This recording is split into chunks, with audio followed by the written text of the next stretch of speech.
हरे कृष्णा कृष्ण कृष्ण हरे हरे। हरे राम राम राम हरे हरे। हरे कृष्ण कृष्ण कृष्ण हरे हरे। हरे राम राम राम हरे हरे। हरे कृष्ण कृष्ण कृष्ण हरे हरे। हरे राम राम राम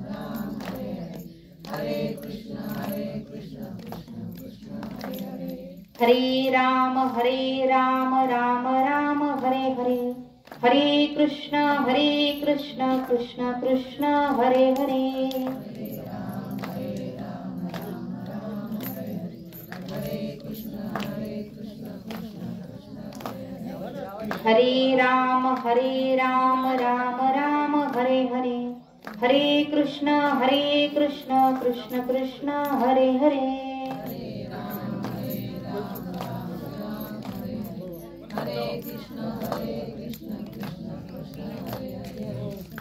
राम राम राम हरे हरे। हरे कृष्ण कृष्ण कृष्ण हरे हरे।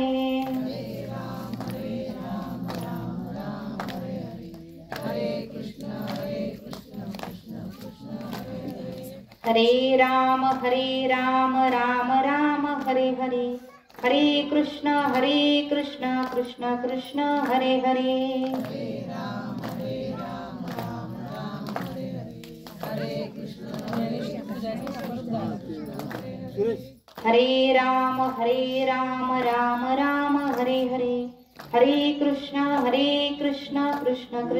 हरे कृष्ण कृष्ण कृष्ण हरे हरे।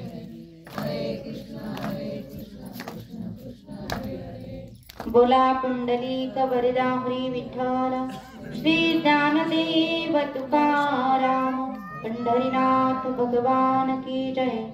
माऊली ज्ञानेश्वर महाराज की जय। श्री संत जगद्गुरु तुकाराम महाराज की जय। बोलो रे भाई सब संतन की जय। महायोग पीठे तटे भीमरथ्यम वरम पुंडरीकाय दातुं मुनीन्द्रे समागत्य तिष्ठन्तमानन्दकन्दम् परब्रह्मलिंगं भजे पांडुरंगम। जयांची किलिया स्मरण होय सकळ विद्यांचे अधिकरण। तिची वंदू श्री चरण श्री गुरूंचे ते नमस्कार आता। कलावत्निची ओधराथावतारम कलाकांकतेजोदिकामोदि वक्त्रम खालानीशवादापनोदार्हदक्षं समाधिस्तमूर्तिं भजे ज्ञानदेवम्। नमो सद्गुरु तुकया ज्ञानदीपा। नमो सद्गुरु सच्चिदानंद रूपा। नमो सद्गुरु भक्त कल्याण मूर्ति। नमो सद्गुरु भास्करा पूर्ण कीर्ति। हे दुख भंजन मारुति नंदन। हे दुख भंजन मारुति नंदन। सुन लो मेरी पुकार पवन सुत विनती बारंबार। पवन सुत विनती बारंबार। अष्ट सिद्धि नव निधि के दाता। अष्ट सिद्धि नव निधि के दाता। दुखियों के तुम भाग्य विधाता। दुखियों के तुम भाग्य विधाता। सिया राम के काज सवारे। मेरा करे उद्धार पवन सु सुत विनती बारंबार, पवन सुत विनती बारंबार। अंतवंत इमे देहा नित्य सप्ता शरीरिणा, अनाशिनो प्रमयस्य तस्मादुत्स्व भारताः। प्रस्तुत प्राप्त प्रसंगी प्राप्त स्थळे। आज या ठिकाणी ज्यांचं प्रथम पुण्य स्मरण आहे असे असणारे दादा कैलासवासी संदेश ज्ञानेश्वर नवले, ज्यांना आपल्यामधून जाऊन 1 वर्ष झालंय आणि त्यांच्या प्रथम पुण्य स्मरणानिमित्त त्यांच्या परिवाराकडून माझ्या वाट्याला आलेली आजची प्रवचन सेवा। या प्रवचन सेवेकरता माऊली महावैष्णव ज्ञानोबा यांच्या ज्ञानेश्वरी ग्रंथातील अध्याय क्रमांक आहे 2 आणि 2 अध्यायामधला 18व्या क्रमांकाचा श्लोक मी या सेवेसाठी निवडला। प्रवचनाला सुरुवात करण्यापूर्वी कोणताही वक्ता असला तर त्यांना त्या श्लोकाचा ओवीचा अर्थ समजावून सांगणं अत्यंत गरजेचं असतं, तरच ते प्रवचन काय हे समजलं जातं। म्हणून प्रवचन सेवेकरता जो श्लोक निवडला, या श्लोकाचा अर्थ असा आहे की भगवान श्रीकृष्ण परमात्मा अर्जुनाला सांगतात की अर्जुना, देह नाशिवंत आहे परंतु आत्मा अविनाशी आहे। जीवात्मा अमर्याद आहे, शाश्वत आहे, पण जीवात्म्याच्या शरीराचा मात्र एक दिवस अंत होणार आहे। अशा अर्थाचा श्लोक आजच्या प्रवचन सेवेकरता निवडला। असो, प्रथम पुण्यस्मरण किंवा वर्ष श्राद्ध किंवा पुण्यतिथी आपण म्हणतो किंवा 5.5 महिने आपण घालतो, तर उद्देश एकच आहे की उतार वयामध्ये माणूस मरण पावणं वेगळं आणि तरुणपणामध्ये मरण पावणं वेगळं। खूप वय झालंय, माणूस गेला तर त्याला गती मिळते म्हणजे दुसरा देह, परंतु कमी वयामध्ये जी लोक जातात ती माणसं पुन्हा आपल्या कुटुंबामध्ये दुसऱ्या देहानं जन्माला येतात। ही एक सत्य आहे, कारण केलेल्या माणसाची इच्छा आकांक्षा मनाची तृप्ती कुठली झालेली नसते। म्हणून कमी वयामध्ये जे जातात की त्यांची मर्यादा नव्हती, त्यांचं अजून जाण्याचं, आपण म्हणतो त्याचं जाण्याचं वय नव्हतं, अशी व्यक्ती ज्या वेळेस जाते ना, तर तिचा जो जीवात्मा आहे तो आपल्यामध्येच असतो। तो आत्मा आपल्यामध्ये गुंतपडतो। आपली आई, आपला बाप, आपली बहीण, आपलं सगळं कुटुंब, माझ्यासाठी कोण रडते हे सगळं त्याला दिसतं, परंतु फक्त एवढंच की त्याचे हात आपल्या डोळ्यापर्यंत येऊन आपले अश्रू पुसू शकत नाही की आई तू रडू नकोस, बाबा तुम्ही रडू नका, माझ्यासाठी रडू नका, मी तुमच्यातच आहे, मी तुमचाच आहे आणि मी तुमच्यातच राहणार आहे। फक्त तो बोलू शकत नाही, नाहीतर त्या माणसाचा जो काही जीवात्मा असतो ना तो आपल्यामध्येच असतो। पण काही कालावधीनंतर उतार वयामध्ये माणूस गेला, 80 वय आहे, 85 आहे किंवा 70 आहे, अशा माणसाला आजच्या दिवशी दुसरा देह भेटतो।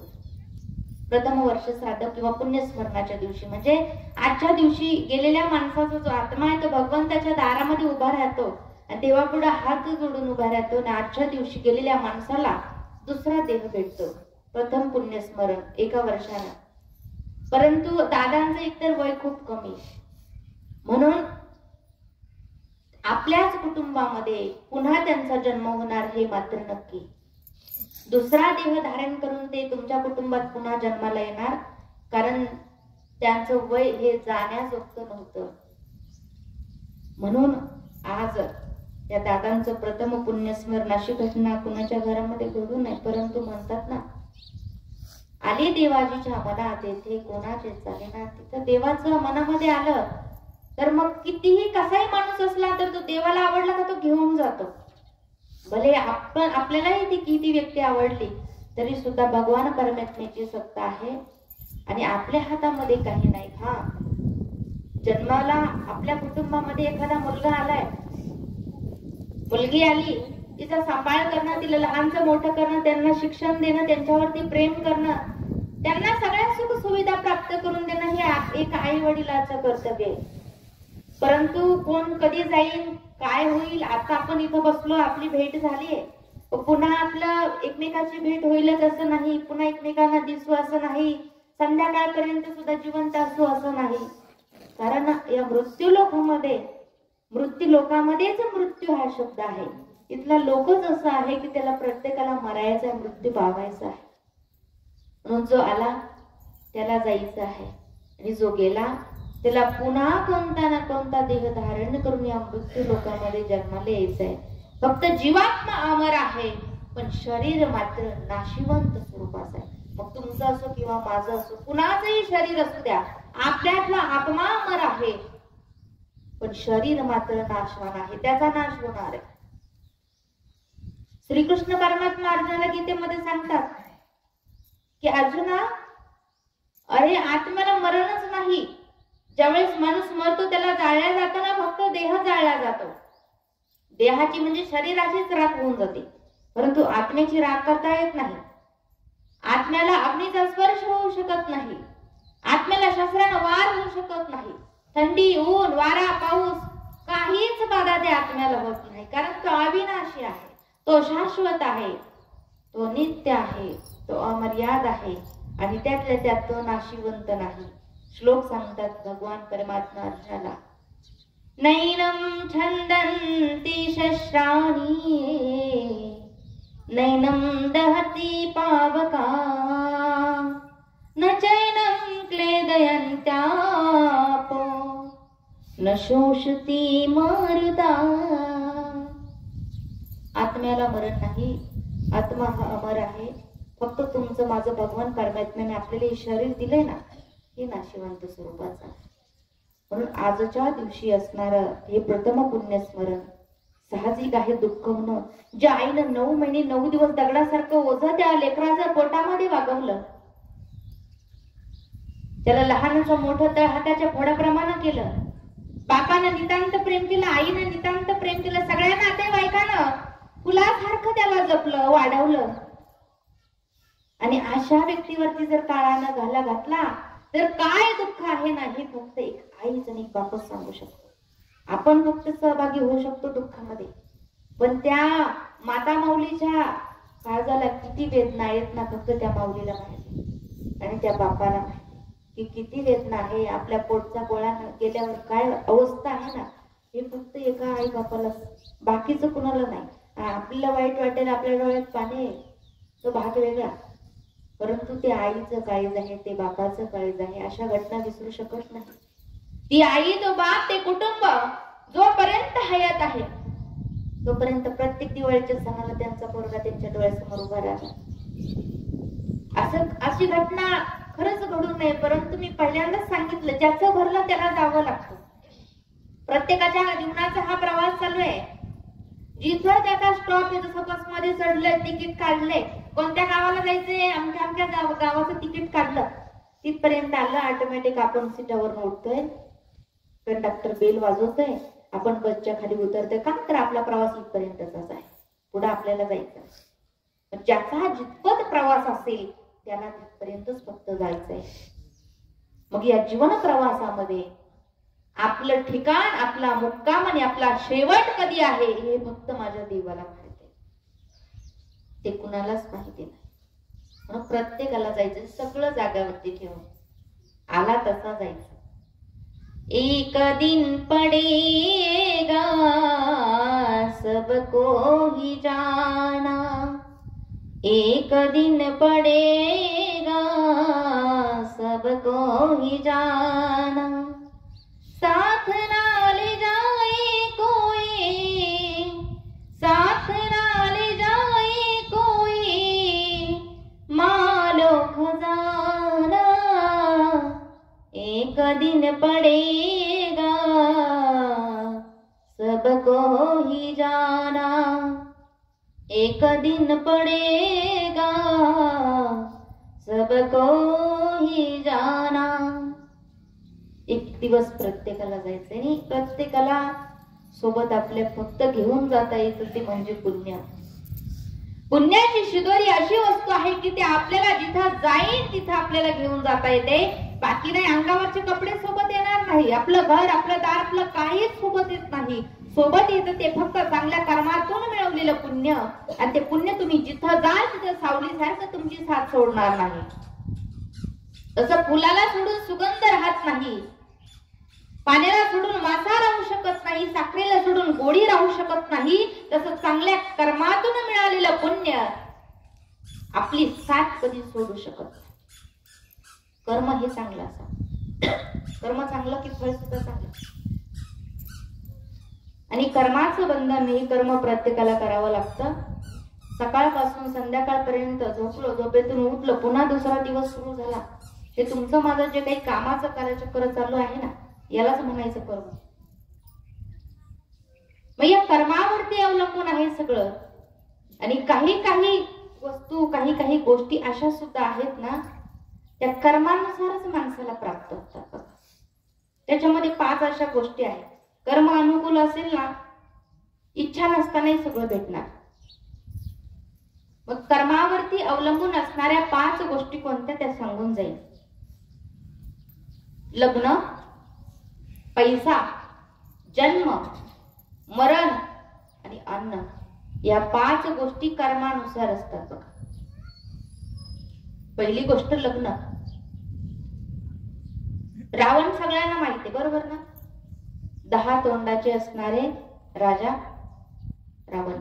त्यांनी एकदा नारद मुनींना प्रश्न विचारला. म्हणे, नारद महर्षी, तुम्ही सगळं त्रिलोकामध्ये भ्रमण करता, तुम्हाला सगळं माहित असतं, पण तुम्ही मला सांगू शकता का मी कधी मरणार? कुणाला प्रश्न विचारला? नारद मुनींना. रावणानं विचारलं, नारद मुनी, मी कधी मरणार आहे? त्यावेळेस नारद मुनींनी सांगितलं, दशरथ राजा आणि कौसल्या मातेच्या पोटी राम प्रभू जन्माला येणार आहे आणि त्या रामाच्या हातून तुमचं मरण होणार आहे. पण अजून दशरथ राजा कौसल्य मातेचा विवाह व्हायचा आहे. रावण म्हटले, मी त्यांचंच लग्न उधळून लावलं तर त्यांना मुलगा कसा होणार? आणि तो रामप्रभू मला मारणार कसा? म्हणून लग्न उधळून लावलं. परंतु नारद मुनींना कौसल्य माता आणि दशरथ राजांचं मात्र लग्न लावून दिलं. झालं, कालांतरानं काय झालं, रावणाला मुलगी, आणि ती मुलगी छोटी होती. पूर्वीच्या काळी लहान वयामध्ये लग्न करायचे. त्यावेळेस ब्रह्मदेवजींना विचारलं बरं का नारद मुनींनी रावणानं. म्हणे, का हो, कर्म धर्म संयोगानुसार मी पहिलं विचारलं होतं माझं मरण कधी नारद महर्षींना. त्यांनी मला सांगितलं त्या पद्धतीनं मला जे काही करायचं, मला जे काही स्वतःला वाचवण्याचा प्रयत्न मी केला. पण आता ही माझी मुलगी आहे, हिच्या बाबतीमध्ये मला एक प्रश्न विचारायचा आहे ब्रह्मदेवजी तुम्हाला, की माझ्या मुलीचं लग्न कुणासोबत होईल? तिथे एक पोरगाचं छोटं झाडू मारत होतं, झाडू. ते म्हटले, बघा, हा जो पोरगा दिसतो ना झाडू मारणारा, याच्यासोबत तुमच्या कन्येचा विवाह होणार. म्हणे, अशा पोरासोबत? हे झाडूवाला पोरगा माझं जावई होईल का? मी केवढा, मी रावण, मोठे राजा, राजाची मुलगी राजकुमारी, आणि एखाद्या झाडूवाल्या बरोबर तिचं लग्न, हे माझ्या बुद्धीला पटत नाही. मग आताच्या आता या पोराला मारून टाकायचं. म्हणे, लोक म्हणे, मारता कशाला हो? म्हणे, मग माझा जावई मी याचा स्वीकार करू शकत नाही. माझा जावई कसा राजाच पाहिजे, राजकुमारच असला पाहिजे, धर्मशास्त्र पारंगत, सगळ्या विद्यांचा अभ्यास केलेला माझा जावई पाहिजे. अशा झाडूवाल्यासोबत कुठं माझ्या पुरीचं मी लग्न लावून देईन का? एक काम करा, याच्या पायाचा अंगठा तोडा, द्या समुद्रामध्ये फेकून. त्या लेकराच्या पायाचा अंगठा तोडला आणि त्या सैनिकांनी समुद्रामध्ये त्या लेकराला फेकून दिलं. परंतु म्हणतात देवदार त्याला कोण मारे? एका किनाऱ्याला जाऊन पोहोचलं ते पोरग, पण जिवंत होतं. तिथल्या गावकऱ्यांनी उचलून नेलं. म्हणे, पाण्यात वाहत आलेला पोरगा आहे, कुणाचं आहे, काय आहे, काय आहे? बेशुद्ध होतं पण ते जिवंत होतं. त्याच्या पोटातलं पाणी काढलं, ते बघायला लागलं आणि मग विचारलं, कोण, कुठला, काय, कसं?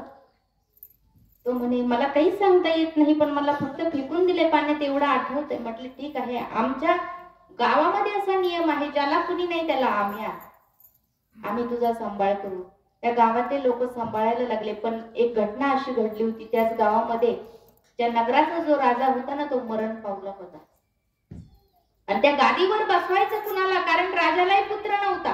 गादीवर बसवायचं कुणाला हा मनामध्ये हेतू लोकांचा चालू होता. पण त्यांनी एक दिवस ठरवला, आणि म्हटले हत्तीच्या तोंडामध्ये फुलांचा हार द्यायचा आणि सगळ्या गावातल्या लोकांना उभं करायचं. तो हत्ती ज्याच्या गळ्यामध्ये फुलाचा हार टाकीन तो राजा. त्याच लाईन मध्ये ते पोरग सुद्धा उभं होतं बरं का, अंगठा कापलेलं. तो हत्ती सगळ्या गावकऱ्यांच्या समोरून फिरत फिरत फिरत गेला आणि त्या लहान पोराच्या गळ्यात त्यानं हार टाकून दिला. जय जयकार झाला आणि त्या पोराला गादीवर बसवलं. पोरग लग्नाच्या वयामध्ये म्हणजेच तो नगराचा कोण झाला होता आता, राजा. आणि त्या राजपुत्राबरोबर लग्न जमलं. कुणाचं? रावणाच्या मुलीचं. लग्न बिग्न झालं. मग ब्रह्मदेवजी तिथे होते. मग रावण म्हटले का हो, तुमचा शब्द खोटा ठरला, तुम्ही म्हणले होते धाडूवाला तुझा जावई होणार आहे. आता हे सगळं कोण ऐकत होतं? नवरदेव म्हणजे जावई. आज तुमचा शब्द खोटा झाला. बघा, राजपिंडा तरुण राजकुमार माझ्या मुलीचा नवरा आहे, तो राजकुमार आज माझा जावई झाला. त्या राजकुमाराने सांगितलं, महाराज तो अंगठा तोडलेला पोरगा मीच आहे. याचाच अर्थ कर्म असं काही आहे की काही काही गोष्टी कर्मानुसारच भेटतात माणसाला, किती काही केलं तरी. मग ती पहिली गोष्ट होती लग्न.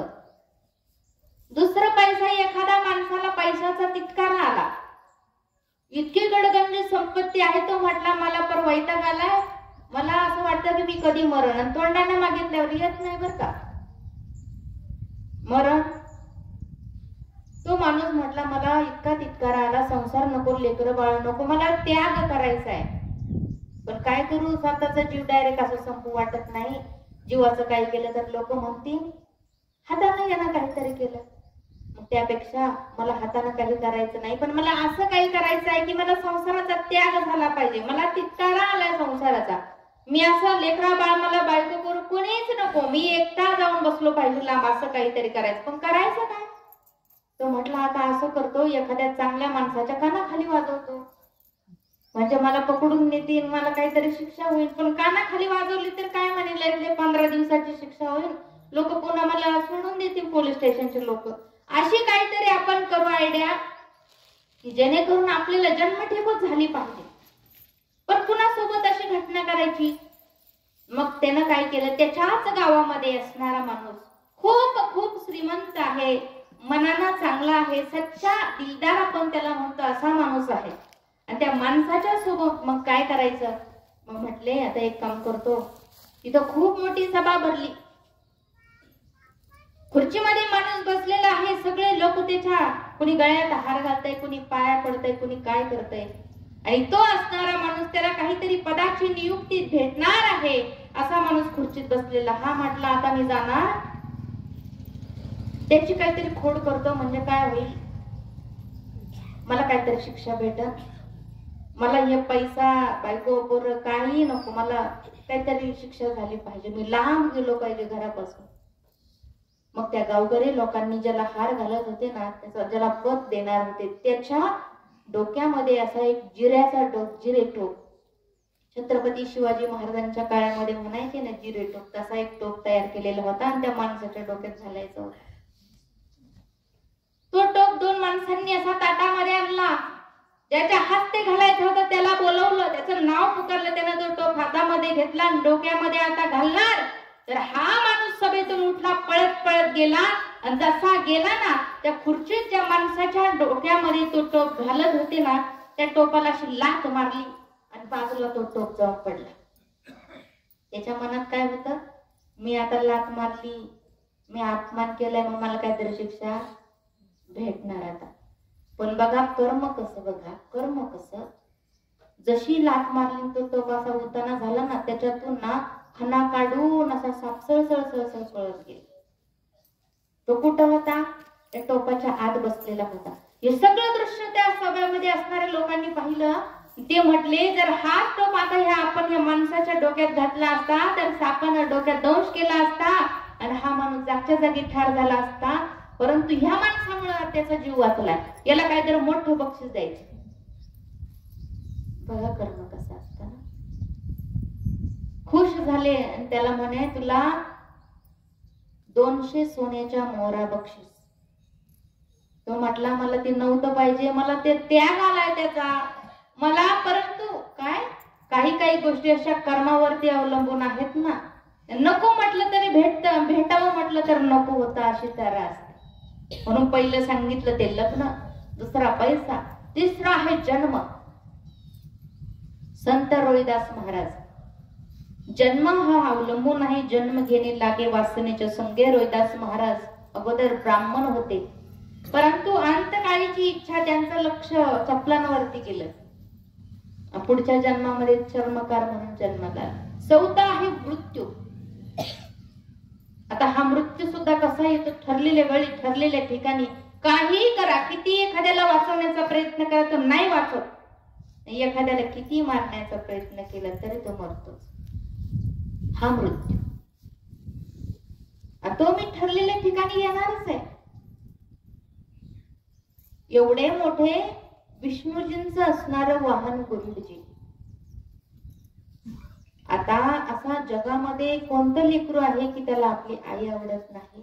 प्रत्येकाला आपली आई आवडते, सगळ्यांना आवडते. ती कशी असू द्या, कशी काय असू द्या, साधी भोळी असू द्या, हुशार असू द्या, कशी काय असे ना, पण आपली आई आपल्याला फार आवडते. तसं गरुडजी भगवंत, त्यांची आई म्हातारी झाली होती, वयोवृद्ध झाली होती, आणि असे पाहुणे मंडळ भेटायला यायचे. कुणी केळं आणतंय, कुणी सफरचंद आणतंय, कुणी काय असं खायला घेऊन येत आहे. अशा स्थितीमध्ये एक दिवस असा चित्र विचित्र स्वरूपाचा एक माणूस आला आणि आजीनं सांगितलं, आजी मी तुम्हाला उद्या पहाटे पहाटे घेऊन जाणार बर का. आणि हसल्यान निघून गेला. संध्याकाळची गरुडजी घरी आले आणि आईने सांगितलं, म्हणजे बाळा, रोज कुणी ना कुणी दारावरती भेटायला येते, कुणी पाहुणे येते, कुणी खायला घेऊन येते, पण आज असा एक विचित्र स्वरूपाचा मनुष्याला, त्याचे असे केस वाढलेले होते, अकराळ विक्राळ असं रूप होतं, 2 दात असे ओठाच्या खाली निघलेले होते, शिंग होते त्याच्या डोक्याला, आणि तो फक्त माझ्याकडे पाहून हसला. मला म्हटलं, आजी तुम्हाला उद्या पाटे घेऊन जातो बर का. कोण असावं बरं हा, मला काय ओळखायला नाही बाबा आला. पण गरुडजींनी बरोबर लक्षात आलं त्यांच्या. ते म्हटले, हा यमाचा दूतच असावा आणि माझ्या आईला घेऊन जाणार आहे. मग एक काम करतो, माझी आई जर आज इथं आहे आणि इथं जर ते ह्या गावात, समजा तुम्हाला शेजारी गणेशवाडी का पुरा, गणेशवाडी, समजा आजीला जर गणेशवाडी मध्ये यमदूत घ्यायला येणार आहे, पण गरुडजींनी विचार केला, गणेशवाडी मध्ये यमदूत येणारे पहाटे 5 ला, मग जर माझ्या आईचा पत्ताच मी इथून हलवला दुसरीकडे नेऊन ठेवली तर मग काय होईल, हेलपटा घालून निघून जाईल, असं कुणाला वाटलं. हा, आणि मग त्यांनी काय केलं, आईवरच प्रेम. आई माझ्या पंखांवरती बस. गरुडजींनी पंखावर बसवलं. आई पॅन करून बस बर का. रात्रभर मुक्काम केला का, तर पहाटे 5 ला यमाचा दूत माझ्या आईला घेऊन येणार आहे. रात्रभर भ्रमण केलं, 7 समुद्राच्या पलीकडे आई नेऊन ठेवली, उतरवलं आईला. तिथे एक झाड होतं मोठ्या खोडाचं, आणि तिथे एक गुहा होती. त्या खोडाला सांगितलं, आई तू इथं आता बस, आता तो तुला काल भेटलेला काय इथे येणार. असं म्हटल्या जो काल गणेशवाडीत भेटलायला आला ना आजीला, तो तिथंच उभा. राम राम गरुडजी. अहो मीच विचार करीत होतो, आजीचं मरण पहाटे 5 ला या झाडाच्या खोडामध्ये आहे, आणि आजी तर गणेशवाडी मध्ये, मग आजी येईन कशी, मी हा विचार करत होतो. पण बरं झालं तुम्ही ठरलेल्या वेळी ठरलेल्या ठिकाणी स्वतःहून आजीला घेऊन आला, माझं काम फत्ते केलं. राम राम असं म्हणून आजी गतप्राण झाली. बघा, मरण होतं कुठं, आजी होती कुठं, नेऊन ठेवली कुठं, कशासाठी, प्राण जाऊ नये म्हणून. यमदूत तिथं कसे काय येतील म्हणून. पण ठरलेल्या वेळी ठरलेल्या ठिकाणी मृत्यू हा निश्चित असला ना, तिथं माणूस जातो आणि मृत्यू हा येतोच. ही 4थी गोष्ट मृत्यू. आणि 5वी आहे अन्न. कर्मानुसार आहे या वस्तू. 5वं आहे अन्न. नशिबात असेल तर मिळतं, आणि नसेल तर कितीही भूक लागू द्या, अन्न मिळणारच नाही. खूप भुकेलेला माणूस आहे, तो चोर आहे, अट्टल चोर आहे, चोरी करतो आणि पोट भरतो. त्याला खूप भूक लागली, खूप भूक लागली, एका लग्नाच्या मंडपामध्ये गेला आणि जिथं स्वयंपाक घर होतं तिथं घुसला. तिथं असे लाडू ठेवलेले होते, खूप काही लाडू लग्नासाठीचे. यानं विचार केला, आता मला लाडू आवडते, भूक तर फार लागली. तिकडे लग्नामध्ये सगळे लोक नादी लागलेले बाजूला, मी इकडे लाडूवर ताव मारतो. म्हणून त्यानं काय केलं, एक लाडू उचलला आणि पडद्याच्या आड जाऊन उभा राहिला. घशापर्यंत लाडू नेला आणि तिकडं जोरात असा डीजे चालू झाला. जसा असा आवाज आला त्याच्या हातातून लाडू पडला आणि जसा पडला त्याच्या बाजूला एक कुत्र होतं, त्या कुत्र्याच्या पुढे तो जाऊन पडला. त्या कुत्र्यानं उचलला आणि लाडू खाऊन घेतला. सांगायचं काय आहे, तो नशिबात कुणाच्या होता? कुत्र्याच्या. उचलला कोणी होता? माणसानं. पण याच्या नशिबात म्हणजे कर्मच असं होतं की तो लाडू याला भेटणारच नव्हता, पण ज्याच्या नशिबात त्याला तो भेटला. म्हणजे अशा काही काही गोष्टी आहेत ना, त्या आपल्या